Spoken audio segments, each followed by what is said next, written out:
The experience. After deciding the experiencer, we take a look at the other aspect of the presence, the experience.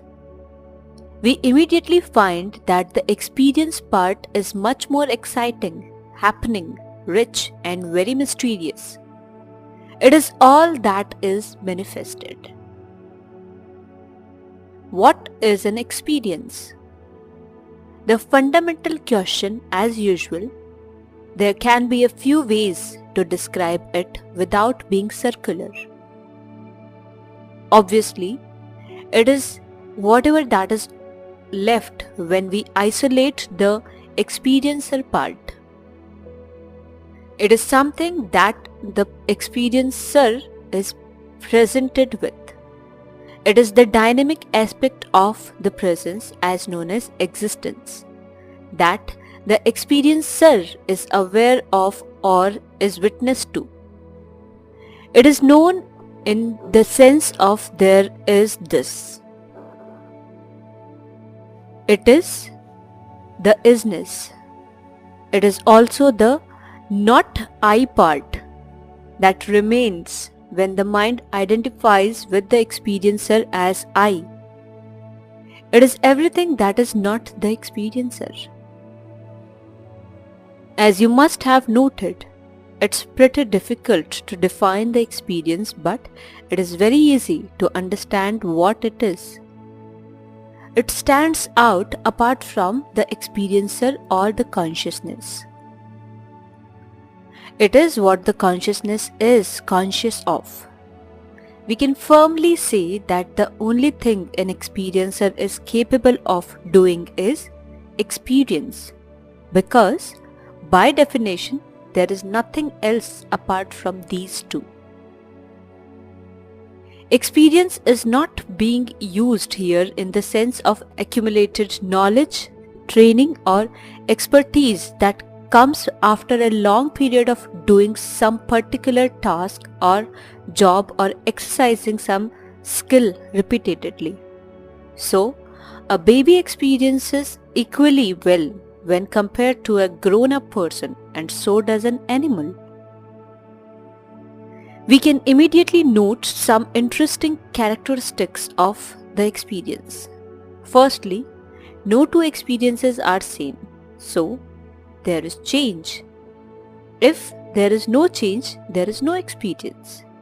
And when there is no experience, there is no change. So, change is the essential nature of the experience. It's actually as good as synonym for the experience. Secondly, we see that the contents never remain same. They change and sometimes change into something else totally. In other words, the patterns are changing. One pattern changes into another, and that is being experienced as a change in content. They do not last, and hence everything is impermanent. We can be pretty sure that if something can be experienced, it will not last. In other words, everything ends somewhere, sometime. Third thing, which is really interesting, is the experience is not a random happening. There is some order and structure to it. Events or contents do not randomly appear and disappear, or do not randomly change into unexpected things. There is some predictability or deterministic qualities of any experience. Not only are contents organized, they change in organized way. Not all, but most. And hence, we have a spectrum of experiences ranging from completely random to completely deterministic. However, the random stuff is not even registered by the mind. The mind is usually pulled to structured stuff. So, most of our experiences are well structured and make sense. In fact, all knowledge is just structured experience. Fourth observation that you can make is an experience is nothing but consciousness of patterns, and there is no limit on the number of patterns there can be. So, the contents of the experience are infinite in number. But we can reduce those contents into qualities or qualia. So, for example, there are infinite number of objects, but all objects are just colors and shapes. There is nothing to an object except a color and a shape. As far as vision is concerned, so each sense assigns a quality to the contents of the experience. There are non-sensory qualia too, such as emotions, pain, feelings, and everything that appears as mental kind. More questions. So now we can start introspecting and answering more questions. There can be uncountable number of questions, so I will take up only a few. What is really being experienced? If you take a closer look, you will find things or what we call as contents. Contents from parts of an experience. It's the mind that divides the experience into separate contents. The examples of contents are thoughts, memories, perceptions, body, objects, people, mountains, oceans, planets, stars, universes, and so on and so forth. Anything that can be named and recognized as a familiar pattern is a content, but ultimately what we experience is just patterns, changing patterns. What are the contents? They are mind's interpretation of patterns and processes. The patterns are pure information without any substance or substrate. In other words, the stuff that underlies the contents is metaphysical in nature. What we experience is essentially an iconification of metaphysical patterns. That is, those patterns are turned into identifiable icons before they are presented to the consciousness as an experience. The mind does that, and the mind itself is, again, just a collection of patterns and processes. What causes an experience? Let us assume a cause, but then that cause must be experienced in order to be known, certainly, and as soon as you experience it, it becomes an experience. So, the experience exists even before it is caused, which is absurd. We can only conclude that the experiences have no cause. They are uncaused. We can surely see one content causing the other, but experiencing itself is uncaused. It just is. How many kinds of experiences are there? We can categorize the experiences into two kinds. Broadly speaking, they are physical and non-physical. Physical ones correspond to the experience of the world, objects, people, creatures, planets, etc. And non-physical ones are experiences of the mind. They are mental contents, thoughts, feelings, emotions, desires, memories, imaginations, etc. You will find that the physical experiences appear distinct from non-physical, and they are presented, mediated via senses. Non-physical or mental experiences are directly perceived. Apart from this, the physical ones are shared experiences. We share them with others, while mental ones are private. Why are there two kinds when the underlying patterns are just one kind? If you take a closer look, the physical contents are perceived as happening outside and mental ones are seen as inside you. But when you ask the question, where is outside? Where is the boundary between outside and inside? You will find that the boundary is arbitrary. You can place it anywhere, let's say at the body, but then you will see that the body is outside too. It is an object. Now you place it at mind, but then you will see that the mental events are outside you too. You are witnessing them happening. So, you or the experiencer must be outside them, and that is exactly your experience. So, ultimately everything physical or non-physical is outside the consciousness. There is no boundary, or the boundary is only an illusion that exists because it is our conditioning or ignorance. So that answers the question, where are all experiences taking place? They are taking place outside consciousness. Given the unity of the experience and the experiencer, that is also an illusion.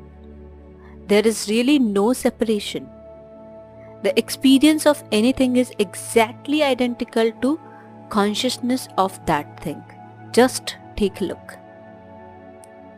For convenience and as a half-truth, we say that the experiences are happening outside the experiencer, which implies that all experiences are happening as a whole.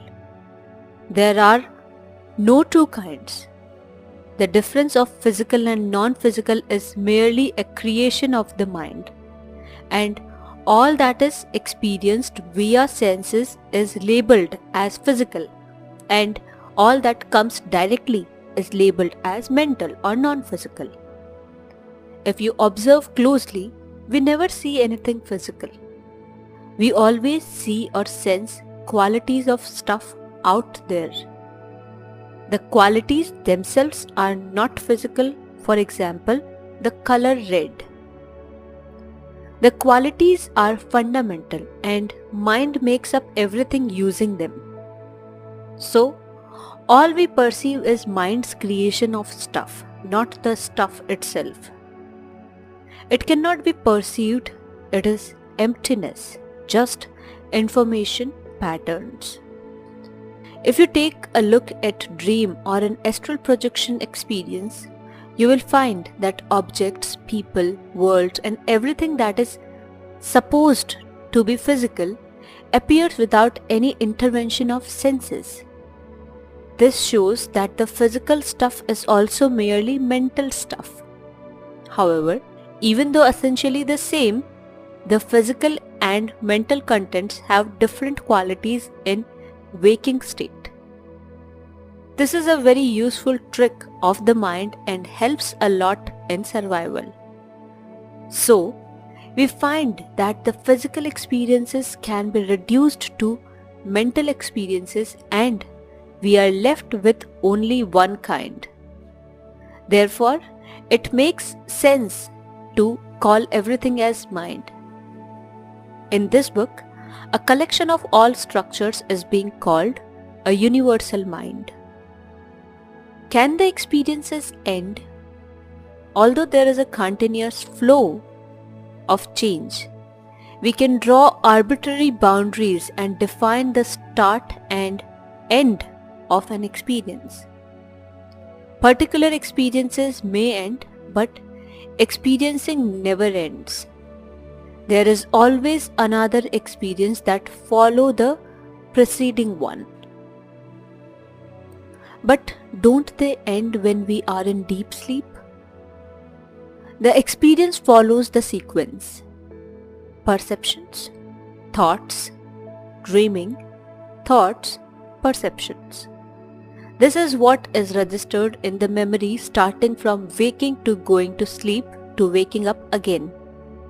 Since there is no memory formation in deep sleep, it appears as if no experience happened for that particular mind. But the experiencer is busy experiencing through other minds while that particular mind is inactive. So, from the point of view of the experiencer, the experiencing never ends. But from the point of view of the mind, all that can be said is that there is no memory of any experience during deep sleep, which is assumed to have happened for some duration, although nothing about it is retained.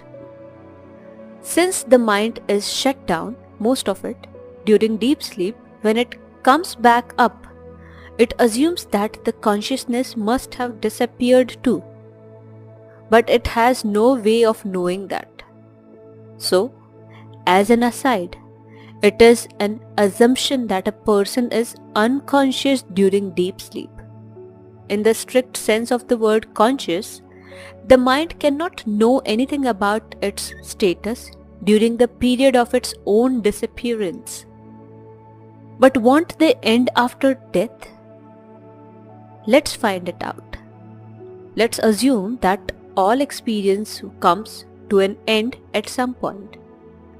But how will you know that? It is the mind that stores knowledge, and since it is also an experience, it will end too. So, it cannot be known by the mind. The mind knows only presence of experience, nothing else. From the point of view of the experiencer, all experiences come and go, and that does not happen in time.